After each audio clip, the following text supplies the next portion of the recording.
Salut à tous les Canadiens français et les footeux du monde entier, bienvenue dans cette vidéo résumé Manchester City, Liverpool. Le gros match, la grosse affiche de cette soirée, le premier et le deuxième, ceux qui se battaient parce que maintenant Liverpool est assuré d'avoir le titre pour le titre et qui l'année dernière s'était battu pour le titre. On s'attend à un match équilibré, vraiment un gros match. Et comme dirait Pierre Ménès dans FIFA, ce n'était pas le bras de fer attendu. On va voir ça. Au niveau des compos, on a logiquement Ederson dans les cages. À gauche, Walker, Garcia, Laporte, Mendy. Donc la compo normale, à part Garcia. Donc Jesus, De Bruyne, Foden, car Agüero est blessé. On sent presque comme si on pouvait prendre des risques, on était assuré. Alors qu'à Liverpool, c'est tout à fait différent. On a cette impression qu'on veut gagner à tout prix quand on regarde la compo, alors qu'ils sont assurés d'avoir le titre.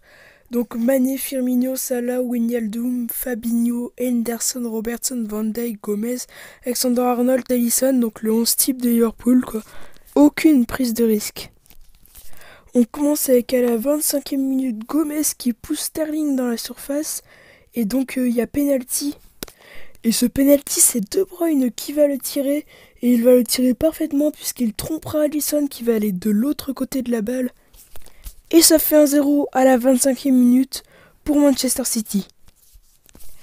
Et on se retrouve 10 minutes plus tard. Nous sommes à la 34e minute quand Phil Foden veut faire la passe à Sterling qui va marquer en faisant passer la balle avec un joli tir croisé qui va aller dans la lucarne du but d'Alisson.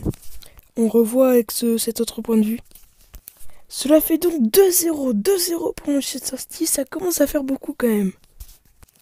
Et encore 10 minutes plus tard, juste avant la mi-temps, à la 44e minute, quoi de mieux que de se rassurer avant de retourner dans les vestiaires, c'est Phil Foden, le crack de Manchester City, qui va alourdir ce score, qui va l'amener à 3-0 en marquant un joli but qui arrive à lober Alisson Becker.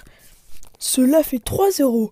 Un score lourd, mais bon, le football, surtout avec des équipes comme celle-là, je pense que Liverpool peut se réveiller à la deuxième mi-temps.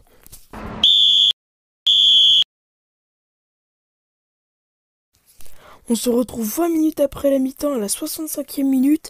Sterling dribble un défenseur et tire dans le but. On se dit c'est bon, il a marqué.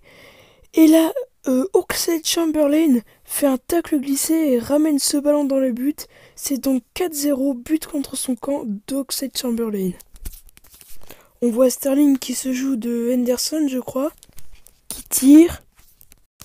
Et là, on voit, une fois que le ballon passe à Alisson, Oxlade-Chamberlain qui fait ce tacle glissé vers son camp. Je comprends pas très bien ce qu'il a voulu faire. Et bref, voilà, ça fait 4-0 pour Manchester City. Là, c'est bon. À la 65e minute, à moins d'un miracle, Liverpool sont morts. Et effectivement, car il faut attendre la 90e plus 1 minute pour qu'il y ait un but pour Manchester City qui sera refusé pour hors-jeu. Bon bah voilà, j'avais pas fait de pronostic parce que je me suis rappelé que quand le match a commencé qu'il y avait ce match, mais ça a fait un beau match, hein. Je pensais pas que ça ferait 4-0 pour Manchester City, mais voilà. J'ai l'impression que Liverpool est moins bien, ils étaient invaincus toute la saison. Après qu'ils aient perdu contre Watford, c'était fini, ils ont fait que de perdre. Si cette vidéo t'a plu, n'hésite pas à t'abonner, à liker, et je vous dis salut!